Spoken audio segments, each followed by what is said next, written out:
విషయాలు మీరు విన్నారు. మీకు కూడా అనుభవమే, మీకు కొత్తగా నేను చెప్పవలసిన లేదు. గత 5 సంవత్సరాలలో ఒక భయంకరమైన ప్రభుత్వాన్ని చూసాం మనం. మీరు చూశారు, మేము చూసాం. ఎంత గౌరవం అంటే రాష్ట్రాన్ని సర్వనాశనం చేసి అప్పుడుపాటు చేసినటువంటి పరిస్థితి. అయితే నాకున్న ఇబ్బంది ఏంటంటే వేళ దాన్ని స్వీకరణ చేస్తారు వీళ్ళందరూ కలిసి. నన్ను ఎప్పుడు కూడా మనస్ఫూర్తిగా మాట్లాడడం అలవాటు. మంచైనా చెడ్డైనా ఓపికగా మాట్లాడతాను.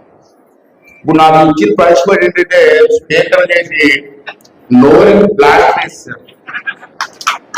ఇప్పుడు నేను ఇష్టం వచ్చిన మాట్లాడాలని అవదంటున్నాను. ఎందుకు అవదండి? స్పీకర్ అయితే మాట్లాడకూడదా? ఉన్నది చెప్పకూడదా? వాస్తవాలు చెప్పకూడదా? సరే మాట్లాడకూడదండి. స్పీకర్ గారు ఏంటి అన్నారు, ప్రెస్ వాళ్ళు కూడా అదే అంటున్నారు. ఎందుకు మాట్లాడకూడదే? నేను ప్రజానాయకుడిని, పొలిటీషియన్ని. ప్రజలు ఎన్నుకుంటే ఎమ్మెల్యే నేను. ఆ ప్రజల సమస్యల మీద ఎక్కడ తేడా వస్తే మాట్లాడే హక్కు నాకు లేదా? మరి ఎందుకు మాట్లాడకూడదండి ఎంపీ గారు? అంటే నేను కోరేది ఏంటంటే, సరే మంచి చెడ్డ చంద్రబాబు నాయుడికి స్పీకర్ ఇచ్చారు. నేను 42 సంవత్సరాల నుంచి రాజకీయాల్లో ఉన్నాను. రామకృష్ణ గారు కూడా మంచి అనుభవమైన నాయకుడు రాజకీయాల్లో. అతను చాలా ఇష్టపడతాను. ఏ పార్టీలో ఉన్నప్పుడు కూడా ఇష్టపడేవాడిని.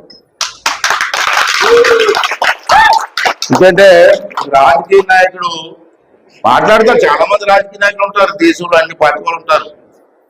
మాట్లాడి కన్స్ట్రక్షన్ గా ఏది మాట్లాడతాడో ప్రయత్నం చేయడం కోసం రాత్రి బాబు కష్టపడ్డవాడే నిజమైన నాయకుడు. ఈ 6 నెలల్లో ఏ నియోజకవర్గానికి ఎంత డబ్బు వచ్చిందని లెక్కేస్తే ఈ 6 నెలల్లో మీ రామకృష్ణ గారు తీసుకొచ్చింది 25 కోట్లు.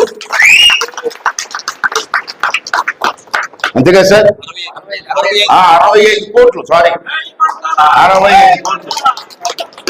విషయం కాదు. అంటే సంవత్సర కాలంలో పూర్వం ఒక 65 కోట్లు తేవాలంటే పూర్వం రాజకీయాల్లో మేము 2 సంవత్సరాలు పట్టింది. అలాగే 6 నెలల్లో కనకాపల్లి కాన్స్టిట్యున్సీకి 65 కోట్ల రూపాయలు వచ్చిందంటే ఇది సామాన్య విషయం అనుకున్నారా? ఎంతమందితో మాట్లాడుతాం, ఎంతమంది మంత్రుల దగ్గరికి వెళ్ళి నాకు ఇది కావాలని అడుగుంటాడు. ఇక్కడ ఉన్న వాళ్ళందరం కూడా ఒకే బడిలో చదువుకున్నవాళ్ళు, ఒకే ఆలోచన ఉన్నవాళ్ళు, వేరు వేరు ఆలోచనలు లేవు. కూటమి వేళ బీజేపీ, జనసేన, తెలుగుదేశం పార్టీ అందరం కలిసి ఈవేళ రాష్ట్రాన్ని అభివృద్ధి చేయాలని కోరం ఉన్నాం. అంటే అందరూ నేను కోరిక ఏంటంటే ఈ 5 సంవత్సరాలు మన ప్రాంతాన్ని అభివృద్ధి చేసుకోవడం కోసం మేము ప్రయత్నం చేస్తాం. దానికి అందరూ కూడా చేయాల్సినటువంటి అవసరం ఉందని చెప్పి ఈ సందర్భంగా చేస్తూ పెద్దలు రామకృష్ణ గారు ఎంపీ గారు అందరూ ఉన్నారు. అందరూ అన్ని విషయాలు మాట్లాడుకొని ఈ ప్రాంతాన్ని అభివృద్ధి చేయడానికి మేము ప్రయత్నం చేస్తామని చెప్పి మనం చేస్తూ ఆఖరుగా మాట్లాడతానండి. ఇష్టం ఉన్న వాళ్ళు తప్పట్లు కొట్టండి, ఇష్టం లేని మాట కట్టగలి. ఇక్కడ బీజేపీ నాయకులు ఉన్నారు, జనసేన నాయకులు ఉన్నారు, తెలుగుదేశం పార్టీ నాయకులు ఉన్నారు. వాళ్ళందరికీ విజ్ఞప్తి చేసింది అంటే గత 5 సంవత్సరాల దుర్మార్గమైన పరిపాలన చేసి మన కార్యకర్తల మీద మన మీద తప్పుడు కేసులు పెట్టి ఇబ్బంది పెట్టిన నా కొడుకులన్నీ కూడా పార్టీలో జాయిన్ చేసుకుంటారు.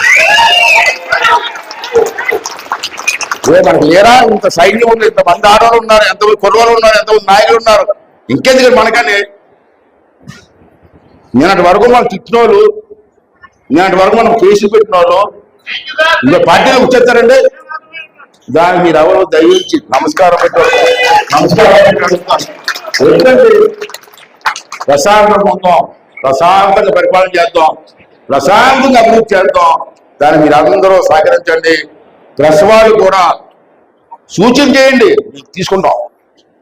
ప్రతిదానికి కామెంట్ చేసి మమ్మల్ని రిజెక్ట్ చేయకండి. మేము ఎక్కడైనా తప్పు చేస్తే తప్పు జరుగుతుందని చెప్పండి, మేము పాటిస్తాం. మేము కూడా మనుషులే, తప్పు చేయొచ్చు. ఈ తప్పు జరుగుతుందని చెప్తే దాన్ని తీసుకుంటాం. ఆలోచిస్తాం, తప్పుడు సరిదిద్దుకుంటాం. మాకేం బేసిక్ అవ్వాను కాదు అంచేది ఒక్క కోరిక. మరి ఇంత ఆలస్యమైనా మీరు అందరూ శ్రద్ధగా విన్నారు, దయచేసి అందరూ సహకరించండి. ఈ కసింకోట నాకు పాత పరిచయమే, మీ అంతా మర్చిపోయారేమో. మీ కసింకోటకి మనం ఎంత ఇచ్చినప్పుడు మంచినీటికి 65 కోట్లు డ్రింకింగ్ వాటర్కి నేను మిస్టర్ ఇచ్చాను. మీరు మర్చిపోండి సార్, నేను మర్చిపోతాను కదా. నేను ఒకవేళ చెప్పాను, గంజాయి కేసులు ఎవరైనా నా దగ్గర రావద్దు అని చెప్పాను. ఎందుకవ్వాలా? మన పార్టీ కూడా సరే, గంజాయి కేసుల్లో మీరు దొరికితే నా దగ్గర రావద్దు, మీరు సహకారం చెయ్యం. అదేంటి ఎంత కోరబెట్టండి, ఆ పిల్లలు బ్రతికిపోతుందండి. మొన్న హైదరాబాద్ లో పేపర్లో ఫోటో వచ్చింది. ఆడపిల్లల హాస్టల్లో, హైదరాబాద్ ఆడపిల్లల హాస్టల్లో ఆడపిల్లలు ఇంజక్షన్ చేసుకుంటారు, చేసుకొని మధ్య లేకుండా వరండాలు పడుకుంటారు. అదండి ఆడపిల్లలు కూడా అయిపోతే ఈ సమాజం ఏమవుతుందండి? అది సమాజం కోసం బాగు చేయడం అంటే. ఆదివారం వస్తే ఒక రోజు ముందే చేస్తున్నాం, సెలవు వస్తే ఒక రోజు ముందే చేస్తున్నాం. ఈ వేళ మాట తప్పకుండా అంచేది ఈ వేళ చూశారు, మీరందరూ కూడా సహకరించవలసిన అవసరం ఉంది. గంజాయి విపరీతమైన గంజాయి వేళ నేను అందరినీ కోరుకునేది ఏంటంటే, ఈ గంజాయిని రూపు మాకపోతే మీకు తెలియకుండా మీ పిల్లల భవిష్యత్తు నాశనం అయిపోతుంది. నేను చూస్తున్నాను. నేను విశాఖపట్నం నుంచి రాత్రిపూట నేను ఇంటికి వెళ్తూ ఉంటాను, 11-12 అయిపోతుంది నరసింహుడి ఇద్దరికి. రోడ్డు పక్కన ప్రతి మతం దగ్గర చిన్న కుర్రోలు 12, 13, 14 సంవత్సరాల కుర్రవాళ్ళు మొదటి మీద కూర్చుకొని గంజాయి అవుతున్నారండి. మీరు అందరూ చూస్తారు.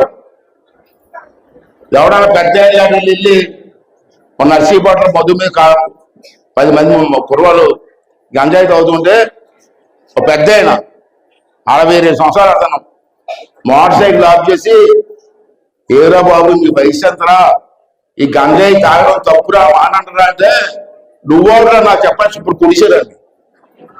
కుడిసేరండి. ఇవాళ మన కుర్రలే కాదు, అందరు కుర్రలు. ఈవేళ నేను చెప్తానండి, గంజాయి అలవాటు పడ్డవాడు జీవితం సర్వనాశనం అయిపోద్దండి. అందులో పిల్లలండి, చిన్న పిల్లలండి, 14 సంవత్సరాలు 15 సంవత్సరాల పిల్లలు తాగుతూ ఉంటే పంచాయతీకి డబ్బులు ఇచ్చారా? ఇచ్చారా? ఉన్న డబ్బులు తెప్పారు, పంచాయతీ ఉన్న డబ్బులు తెప్పించారండి. అడగండి సర్పంచ్. ఒకటి మాత్రం చేసేటట్టు ఉంటే జగన్మోహన్ రెడ్డి, తెలుగుదేశం సర్పంచ్లే కాదు, వాళ్ళ సర్పంచ్ డబ్బులు కూడా తెప్పించారు. బాబా మా పార్టీ వాళ్ళు మొదలలేదు, ఆ సర్పంచ్ ఈ సర్పంచ్ మొత్తం తెప్పించాడు. ఆఖరి పంచాయతీల్లో బల్బు వేయడానికి డబ్బులు లేకుండా చేశాడు. ఇప్పుడు పవన్ కళ్యాణ్ గారు పంచాయతీ మినిస్టర్ వచ్చి మళ్ళీ పంచాయతీకి పూర్తిగా డబ్బు ఇచ్చారు. మళ్ళీ నిర్ణయం చేశారు, ప్రతి పంచాయతీలో వీధి లైట్లు అన్ని కూడా ఎల్ఈడి లైట్లు మొత్తం వేసామన్నారు. ప్రతి పంచాయతీలో సిమెంట్ రోడ్లు ఎక్కడ ఉంటే అవి కూడా వేసామన్నారు. మరి ఏ ప్రభుత్వం ఇంతకంతా ఏం చేస్తామండి? ఇవాళ కూటమి ప్రభుత్వం వచ్చిన తర్వాత ఇంక మంచి పనులు చేస్తున్నామంటే ఒకసారి మీరు కూడా నిజంగానే మీ గ్రామం బాగుంటే మీరు కూడా. ఉత్తరాంధ్ర సుజల స్రవంతి ఇది ఇప్పుడంటే ఇప్పుడుది కాదు. 2016 చంద్రబాబు నాయుడు గారు విశాఖపట్నం వచ్చినప్పుడు మా ఎమ్మెల్యేలు అందరూ వెళ్ళి అడిగితే ఆ రోజు మాట ఇచ్చారు, శాంక్షన్ ఇచ్చారు. ఆ దిక్కుమాల ప్రభుత్వం వచ్చి 5 సంవత్సరాలు ఆపేసింది. ఇప్పుడు మళ్ళీ చంద్రబాబు నాయుడు గారు మొన్న మేము అంతా కలిసినప్పుడు మాట్లాడినప్పుడు ఆ ప్రాజెక్ట్ శాంక్షన్ ఇచ్చి మరి వెంటనే పూర్తి చేయమని చెప్పి వారు ఆదేశాలు ఇవ్వడం జరిగింది. మరి అసెంబ్లీలో ఈ ప్రాజెక్ట్ గురించి మా మధ్య ఎమ్మెల్యేలు అందరూ మాట్లాడారు. మొన్న మీరు చూసి ఉంటారు అసెంబ్లీ టీవీలో 860 కోట్ల రూపాయలు శాంక్షన్ చేశారు. ఇది ఎట్టి పరిస్థితుల్లో వచ్చే సంవత్సరానికి ఆఖరి కల్లా పూర్తి చేయాలని చెప్పి పోలవరం లెఫ్ట్ కెనాల్ నుంచి తుర్నించి వస్తుంది. ఆ కాలం నుంచి ఈ ప్రాజెక్ట్ తీసుకొచ్చి మన ప్రాంతంలో నర్సీపట్నం, అనకాపల్లి, మాడుగుల, చోడవరం, పాతిరావుపేట గ్రామాలకి 52,000 ఎకరాలు నీరు ఇచ్చే ప్రాజెక్ట్ ఈ ప్రాజెక్ట్. ఇదండి. పల్లెటూరు రోడ్లు బొక్కలు కప్పలేదు, నేషనల్ హైవే రోడ్లు బొక్కలు కప్పలేదు, స్టేట్ హైవే రోడ్లు బొక్కలు కప్పలేదు. మన పవన్ కళ్యాణ్ గారు, చంద్రబాబు నాయుడు గారు కూర్చొని మొత్తం రాష్ట్రం మొత్తం మీద పల్లెటూరులో కానీ, రోడ్లు కానీ, నేషనల్ హైవే కానీ, స్టేట్ హైవే కానీ సంక్రాంతి వచ్చి నాటికి బొక్కలు అక్కడ కనపడడానికి వీళ్ళేదని చెప్పి ఆర్డర్ జరిగింది. దానికోసం ఈవేళ రాష్ట్ర వ్యాప్తంగా 850 కోట్ల రూపాయలు ఇచ్చారు. బొక్కలు కప్పడానికి 850 కోట్లు. దాని ప్రభుత్వం రోడ్లని స్విమ్మింగ్ పూల్ లాగా ఉంది. ఇక్కడ నేను వచ్చిన ఈ ఒక్కరోజు సుమారు 4.5 కోట్ల రూపాయలతో శంకుస్థాపన. ఒక్కరోజు ఇవాళ అందరూ కూర్చొని 4.5 కోట్లు ఒకే రోజు శంకుస్థాపన చేసామంటే ఇది చిన్న విషయం కాదు. ఒక పక్క అప్పులు తీర్చుకుంటూ, ఒక పక్క డబ్బులు సంపాదించుకుంటూ, ఒక పక్క కార్యక్రమాలు చేసుకుంటూ చేయడం అంటే అది సామాన్య విషయం కాదు.